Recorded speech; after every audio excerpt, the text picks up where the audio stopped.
New information tonight about a sensational 55-year-old kidnapping mystery.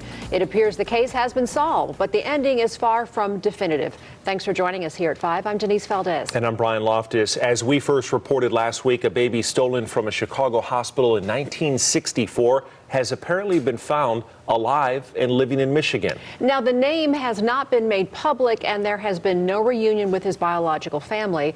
George Knapp of the I-Team began working on this Paul Fronczak saga 7 years ago this month and is here now with an update for us. If this was a movie, you'd already have a happy ending. You know, there'd be a tearful reunion and cue the music. But real life is messy. Nothing about this twisted mystery has been easy. None of the secrets have been willingly surrendered. We reported last week that an announcement was likely and imminent. It hasn't worked out that way.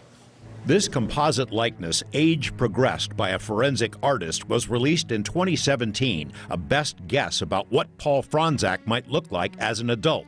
The only known photo of Fronczak was taken just after he was born in 1964, hours before he was kidnapped from a Chicago hospital by a woman posing as a nurse. The crime sparked a nationwide manhunt and worldwide media firestorm, but baby Paul and his kidnapper were never found. This is a DNA kit. Fast forward to 2013. The I-Team broke the story of this Nevada man who was raised to believe he was the real Paul Fronczak. DNA evidence proved otherwise. You know, I'd like to know who I am, you know, my birthday, how old I am. But more importantly, is the real Fronczak baby still alive? Is it out there? He launched an effort to solve two mysteries: what became of biological Paul and where is his own birth family? Now he has some answers to both. Backed by his own investigators and DNA experts, Fronczak succeeded in locating his blood relatives 2 years ago. His birth name, he learned, was Jack Rosenthal. His parents are both dead, but he has siblings, including a brother who, after hearing the story, wanted no part of it. And then all of a sudden he said, he sent me an email saying, I want nothing to do with you. I don't believe you. I think it's a scam. Don't ever contact me again. Fronczak was stunned, but continued to pursue the other unknown, biological Paul. More than a year ago, the Fronczak family learned the location and identity of the kidnapped victim. The information came out of the blue when members of biological Paul's extended family in Michigan became aware of the renewed search, put some pieces together on their own, and reached out to the Fronczaks in Chicago, according to persons familiar with the investigation. DNA evidence confirmed it. The man in Michigan is baby Paul.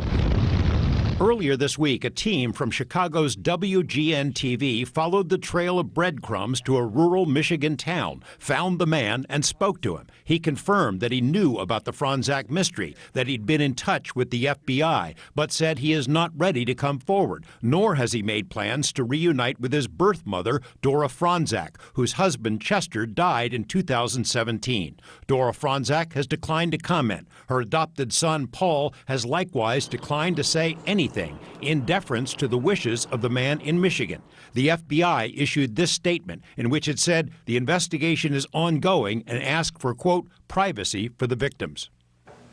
The man in Michigan is a very private person who's been battling serious health issues, so becoming the center of a national media blitz is not something he would welcome. Nevada's Paul Fronczak has known the man's identity for a year, but it took months of work to confirm all the information. He promised he would not reveal the name until biological Paul was ready to step forward. He's kept that promise, so have we, and thanks to our colleagues there at WGN, they burned a lot of shoe leather to track this stuff down. Superstation. Yeah. You know, what led to our news story last week is that there was going to be some sort of big announcement coming. We were talking about that. What's the latest? So the man lives in a small town, and the word starts to generate a buzz in the town. People start realizing it, and we were told that there was a Michigan newspaper and that the story, they're ready to break it. That changed at the last minute, likely for the same reason that everyone else has withheld the name, because it's at the request of who was essentially a crime victim, a kidnap victim. Ah, okay. A lot of people are on the trail of this now, though. Yeah, it sounds that way. A lot of twists and turns, seemingly endless. Oh, my gosh, we could do an hour on this thing. Without a doubt. Thanks, George. Sure. Keep it.